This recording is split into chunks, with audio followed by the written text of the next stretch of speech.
70,000 انسان میری امت کے لوگ جو ہیں وہ بغیر حساب کے اللہ کے نبی صلی اللہ علیہ وسلم نے فرمایا وہ جنت میں داخل کر دیں گے کہ بغیر حساب ولا عذاب، نہ ان کا حساب ہوگا نہ انہیں عذاب ہوگا۔ لیکن بہت سے لوگ ایسے ہیں جن کا حساب بھی ہوگا، یعنی اللہ ان سے سوال کرے گا، اللہ ان سے پوچھے گا، کیونکہ ثم لتسألن یومئذ عن النعیم، قیامت کے دن اللہ ہر نعمت کے بارے میں سوال کریں گے۔ تو آج کچھ باتیں میں آپ سے اس حوالے سے کرنا چاہتا ہوں، کیونکہ ایک بڑی معروف حدیث ہے جس میں 70,000 لوگوں کے بغیر حساب کے جنت میں جانے کا ذکر ہے، اور صرف 70,000 نہیں، اللہ اکبر، 70,000 میں سے ایک شخص نکال لیں، اس کے ساتھ پھر 70,000 ایڈ کر دیں، پھر دوسرا نکالیں اس کے ساتھ 70,000 ایڈ کر دیں، تیسرا نکالیں 70,000 ایڈ کر دیں، یہ 4 ارب 90 کروڑ لوگ بنتے ہیں جو بغیر حساب کے جنت میں داخل کر دیے جائیں گے۔ جس دن میزان جبرائیل کے ہاتھ میں ہوگا، جہاں پر سینگ والی بکری بغیر سینگ والے کو مارے گی تو اس کا حساب ہوگا، اس دن وہ بغیر حساب کے، بغیر عذاب کے، آزمائش کے اللہ کی جنتوں میں داخل کر دیے جائیں گے۔ یہ تحفہ رسول ہے صلی اللہ علیہ وسلم، ہمارے نبی صلی اللہ علیہ وسلم کی امت کا اعزاز ہے۔ حدیث میں تو نہیں، لیکن مورخین نے، بڑے لوگوں نے تذکرہ کیا کہ معراج کی رات اللہ نے اپنے نبی کو انعام دیے، نماز دی اللہ پاک نے ہمارے آقا صلی اللہ علیہ وسلم کو سورۃ البقرہ کی آخری آیات تحفے میں دی۔ پھر ایک تحفہ یہ دیا تھا کہ میرے نبی تیری امت کے 70,000 لوگوں کو جنت میں داخل کر دوں گا، یہ جو بخاری کے اندر بھی حدیث میں نے بتلائی ہے۔ یعنی یہ بات اس طرح ہے جو 70,000 ہیں، پھر انشاءاللہ آپ کے سامنے رکھوں گا جن سے اللہ سوال کرے گا۔ یاد رکھیے گا 5 چیزوں کا جواب جب تک آپ نے معاشر کے میدان میں نہ دے لیا نا، اللہ کسی کو اس وقت تک ابن آدم کو قدم اٹھانے کی اللہ اجازت نہیں دے گا۔ یہ بھی حدیث ہے۔ اللہ کے نبی صلی اللہ علیہ وسلم نے فرمایا کہ میرے اوپر نہ امتوں کو پیش کیا گیا، عرضت علی الامم، میرے سامنے لشکر جماعتیں پیش کی گئی۔ فرائیت النبی، میں نے ایک نبی کو دیکھا، معہ رجل،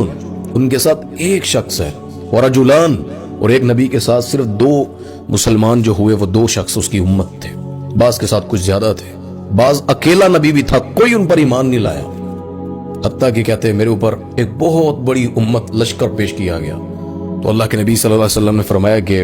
یہ لگتا ہے انہم امتی، یہ میری امت ہے،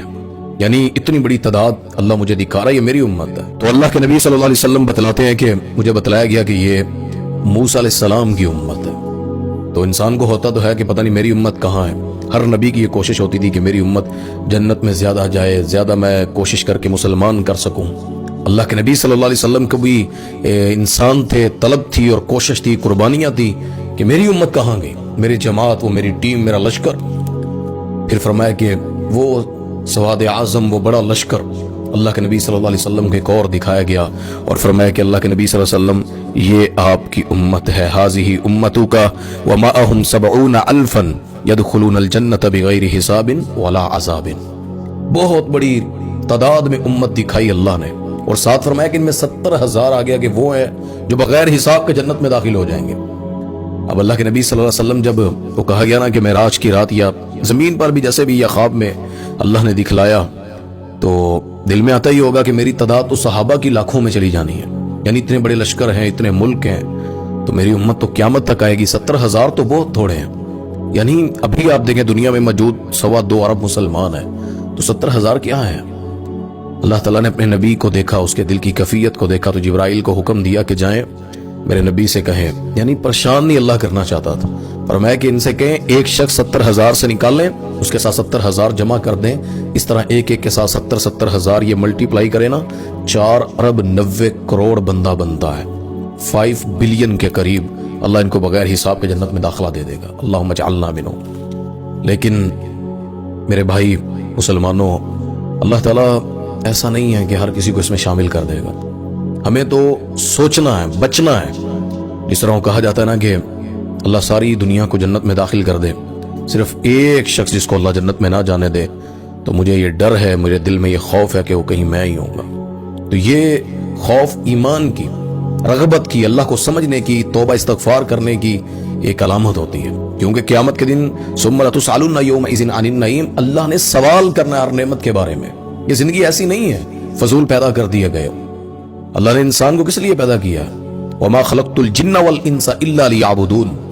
قرآن میں ایک اور جگہ پر بھی سورۃ ملک میں غالباً 2 نمبر آیت جو بنتی ہے، اللہ تعالیٰ نے کیا فرمایا؟ الذی خلق الموت والحیات لیبلوکم ایکم احسن عملا وہو العزیز الغفور۔ یہ اللہ تعالیٰ نشاندہی کر رہے ہیں کہ میں نے پیدائش، زندگی، موت اس لیے رکھی ہے کہ میں دیکھ سکوں کون کیسے عمل کرتا ہے۔ 5 چیزیں اللہ کے نبی صلی اللہ علیہ وسلم نے فرمایا کہ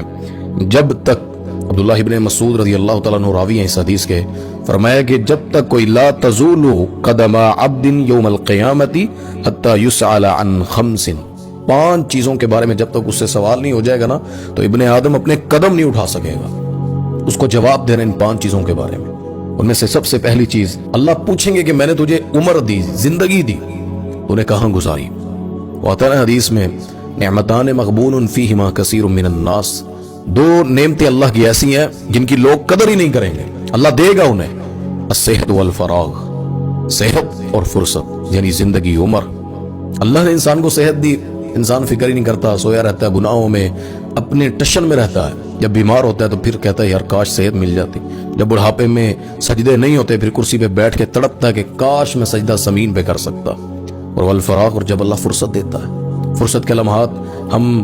برے کاموں میں، بری چیزوں کو دیکھنے میں، برا پڑھنے میں، سننے میں، دیکھنے میں ہم گزار دیتے ہیں۔ تو جب یہ اپنی زندگی تباہ دیکھے گا پھر کہے گا کاش کہ میں اپنا وقت صحیح استعمال کر لیتا۔ یہ اللہ پاک یہاں پر اسی کی نشاندہی فرما رہے ہیں، کیونکہ اللہ کے نبی صلی اللہ علیہ وسلم کی ایک نہیں بہت ساری حدیثیں آپ کو اس پر ملیں گی، قرآن کی آیات ملیں گی۔ جو وقت کا ضیاع کرتے ہیں، جو اپنی لغویات میں پھرتے رہتے ہیں، اپنی زندگی کو صحیح ٹریک پر نہیں چلاتے۔ اس کی مثال ویسے ہی ہے، ایک شخص کے پاس جوتے ہیں لیکن وہ بالکل ننگے پاؤں چلتا رہتا ہے، شاپر میں جوتے ڈالے ہیں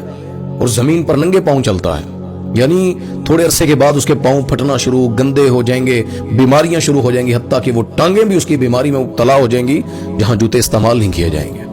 زندگی بھی ایسی ہے، جس کو اس کا استعمال نہیں آتا، جو اس کو نعمت نہیں سمجھتا، جو اس کو صحیح ٹریک پر نہیں چلاتا، پھر موت کو دیکھ کر وہ گھبرائے گا اور کہے گا میں نے کہاں ضائع کر دی۔ اور اس میں آتا نا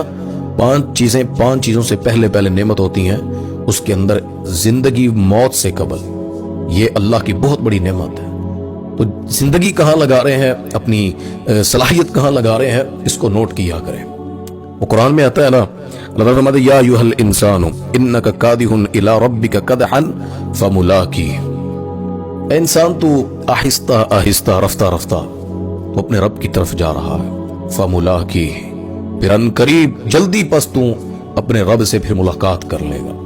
یعنی یہ گھڑی کی ٹک ٹک جو چلتی ہے نا، یہ تمہیں کاٹ رہی ہے، یہ صرف وقت کی سوئیاں نہیں کٹتی، یہ آپ کو اللہ کے قریب لے جانے کے لیے۔ یہ زندگی اتنی پیاری نہیں ہے، یہ ہوتی تو اللہ اس کو طویل بناتا۔ اگر دنیا ہی قیمتی ہوتی تو اللہ اس کی قیمت نبیوں کو بتلاتا۔ اللہ نے ایسا کچھ بھی نہیں کیا، وَمَا الْحَيَاةُ الدُّنْيَا إِلَّا مَتَاعُ الْغُرُورِ، کہا یہ دھوکہ ہے، جو نظر آتا ہے یہ ہوتا نہیں ہے، جو سنایا جاتا ہے ویسا ظاہر نہیں ہوتا ہے، جو دیکھنے کے لیے آپ کے سامنے دنیا موجود ہے نا، یہ سب صبح سورج چڑھتا ہے شام کو غروب ہو جاتا ہے، یہ سب دھوکہ ہے۔ یہاں صحت ہوتی ہے تو بیمار بھی لوگ ہو جاتے ہیں، یہاں پر روشنی ہوتی ہے تو اندھیرا بھی چھا جاتا ہے، یہاں ہر چیز الٹ ہے۔ تو یہ وہ ایک شعر ہے نا اس آیت کے زمرے میں، بلکہ میں اس کو پسند کرتا ہوں پڑھنا، کہتا ہے ہو رہی ہے عمر مثل برف کم، ہو رہی ہے عمر مثل برف کم، چپکے چپکے رفتہ رفتہ دم بدم۔ یعنی زندگی لوگوں کو لگتی ہے کہ پتہ نہیں شاید یہ پگھل نہیں رہی ہے، یہ بڑی ابھی پڑی ہے، یہ برف کے قطروں کی مانند روزانہ کا سیکنڈ منٹ پگھلتا جا رہا ہے اور انسان کو اس کا علم نہیں ہوتا۔ تو اللہ کہتے ہیں یہ عمر جو تجھے میں نے عطا کی ہے، ان عمرہ فیما افناہ، میں اس عمر کے بارے میں ضرور سوال کروں گا جو میں نے تمہیں عطا کی ہے۔ تو یہ چیز اللہ کی طرف سے نعمت ہے، تو اس کی طرف انسان کو اپنی فکر کرنی چاہیے۔ دوسری چیز فرمایا وَأَن شَبَابِهِ فِيمَا أَبْلَاهُ، اللہ جوانی کا پوچھے گا کہ میں نے تمہیں جوانی دی، قوت بازو عطا کی۔ ہمارے بڑے نوجوان اللہ کی طرف نہیں آتے، وہ سوچتے ہیں شادی ہوگی، کوئی 30 40 50 سال کی عمر میں جائیں گے، پھر اپنی دین کی طرف رغبت کی شیڈول ترتیب بنا لیں گے۔ ایسا نہیں ہے میرے بھائی، یاد رکھیے گا زندگی بار بار موقع نہیں دیتی، جوانی بار بار آپ کو موقع نہیں دے گی۔ ایک دفعہ جو دن گزر جاتا ہے، حدیث میں آتا ہے سورج چڑھتا ہے نا، وہ اعلان کرتا ہے اے انسان میں دوبارہ قیامت تک تیرے لیے آج کا سورج ابھروں گا نہیں، میں تیرے لیے جو آج روشنی کر رہا ہوں، جو موقع پیدا کر رہا ہوں، دوبارہ نہیں دوں گا، جو کرنا چاہتا ہے کر لے۔ انسان کو بار بار نہیں ملنی یہ چیزیں۔ قرآن میں آتا ہے اللہ تعالیٰ کہتے ہیں واللہ اخرجکم من